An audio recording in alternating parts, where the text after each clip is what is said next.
Shalom, selamat pagi, selamat bertemu kembali dalam renungan pagi hari ini. Sebelumnya mari kita satu dalam doa. Tuhan, terima kasih Bapa buat segala kebaikan, kemurahan-Mu, berkat-berkat yang selalu baru setiap hari Tuhan.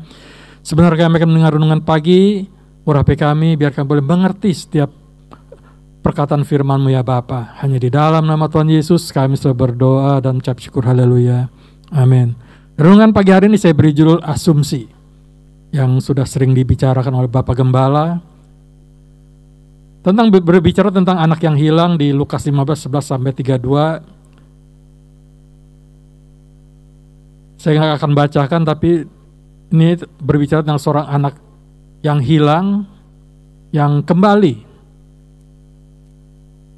Seringkali asumsi ini memang biasanya sesuatu yang lebih banyak dipergunakan untuk asumsi yang negatif. Tapi ada juga asumsi yang baik, seperti planning dalam suatu perusahaan. Perusahaan itu ketika dia membuat suatu planning, dia itu membutuhkan suatu asumsi atau perkiraan kalau seperti ini bagaimana, kalau seperti itu seperti apa. Nah, berbicara tentang si anak hilang ini, dia itu ketika dia pertama kali datang kepada bapaknya, dia mau minta bagiannya, dia mungkin sudah punya planning atau berasumsi, wah, ketika saya dapat bagiannya, saya akan seperti ini, saya akan seperti itu.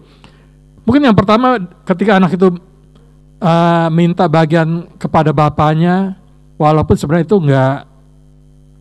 nggak wajar ya.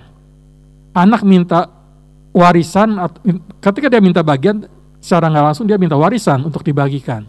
Biasanya yang namanya warisan itu diwariskan atau yang ketika orang itu sudah meninggal, makanya disebut warisan. Kalau orang belum meninggal, jarang disebut warisan itu. Nah, asumsi anak bungsu ini ketika dia minta bagian itu, dia punya planning. Dia berasumsi bahwa, wah, saya merasa mampu untuk berdiri sendiri. Ketika saya diberikan bagian saya punya modal, saya bisa mungkin merasa mampu untuk berdiri sendiri. Dia mau berusaha supaya mendapatkan suatu hasil seperti mungkin gambarnya seperti bapaknya yang sukses itu. Yang kedua, dia mengambil tindakan untuk pergi. Dia cari pengalaman keluar, dia pergi ke negeri yang jauh. Dikatakan dia pergi ke negeri yang jauh. Planningnya mungkin baik ya, pada saat dia terima itu dia memang di sini nggak diceritakan waktu dia minta itu dia maunya seperti apa, tapi memang secara garis besarnya ketika dia pergi, dia mungkin bertemu dengan banyak temannya, dia memboroskan, dia berfoya-foya sampai habis. Biasanya asumsi itu mempunyai seperti angan-angan ya, namanya asumsi perkiraan. Jadi dia merasa bahwa, oh dia mau seperti ini, dia mau seperti itu. Orang yang kebanyakan berasumsi biasanya dia kurang pengalaman. Kenapa? Cuman bisa kira-kira. Dia cuma bisa melihat orang lain, oh seperti ini dia mungkin lakukan seperti itu, dia akan berhasil. Kurangnya pengalaman di dalam kehidupannya membuat dia itu nggak cukup pengalaman untuk bisa mengembangkan apa yang dia punya. Ketika dia sudah melewati itu semua dan dia tidak berhasil, karena pergaulannya dengan teman-teman yang tidak baik.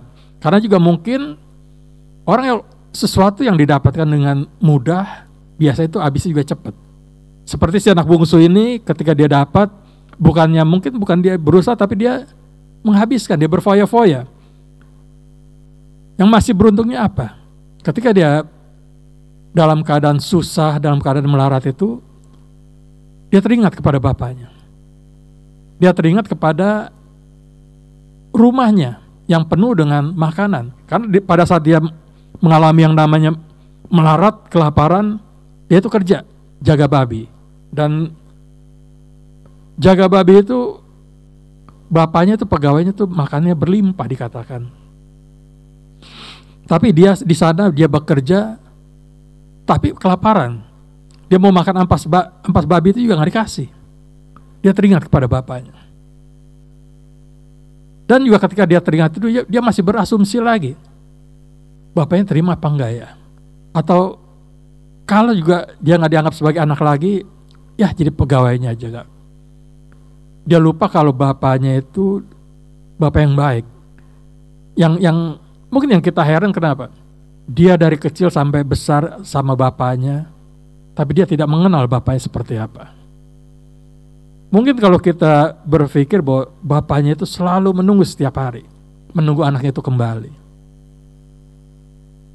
Hati bapak, hati orang tua kepada anaknya itu luar biasa sebenarnya. Karena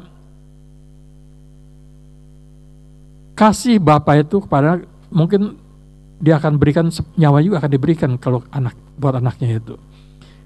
Bapaknya mempunyai hati yang penuh dengan belas kasihan.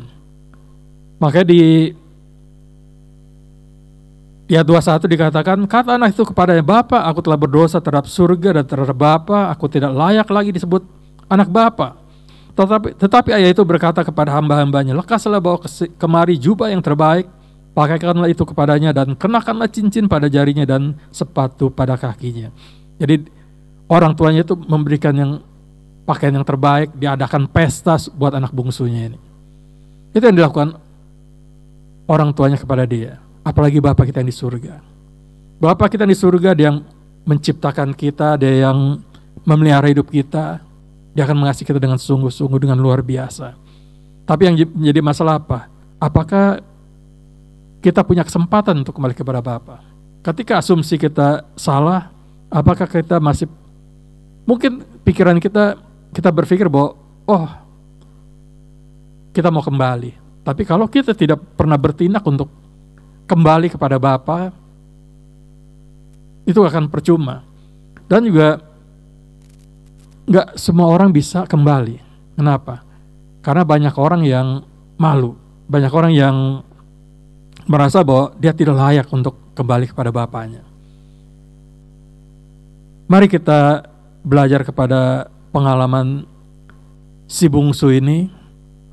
Jangan kalau kita bisa tidak mengalami yang namanya masalah persoalan, mari kita tetap ada di dalam jalannya Tuhan. Mari kita tetap setia kepada Tuhan, jangan tinggalkan Tuhan. Sekalipun mungkin dunia menawarkan sesuatu yang baik, sesuatu yang luar biasa, tapi kasih Bapa kepada kita, keselamatan yang kita terima dari Tuhan, jangan pernah kita tinggalkan. Biar hidup kita itu untuk kemuliaan bagi nama Tuhan, dimanapun kita berada kita boleh melayani Tuhan. Biar nama Tuhan dipermuliakan. Mari kita terus berusaha ada di dalam kasih setia Tuhan, jangan berasumsi yang tidak baik, tapi mari kita tetap setia kepada Tuhan, lakukan yang terbaik buat Tuhan, supaya apa? Nama Tuhan dipermuliakan. Demikian renungan pagi hari ini, mari kita satu dalam doa. Tuhan, terima kasih Bapak buat pagi hari ini, buat renungan pagi hari ini untuk kami boleh belajar kepada si bungsu ini Tuhan. Kami tidak mau menjadi si bungsu yang berasumsi yang tidak baik, tapi kami mau Tuhan menjadi anak-anak-Mu yang setia, anak-anak-Mu yang tetap di dalam kasih setia-Mu Tuhan.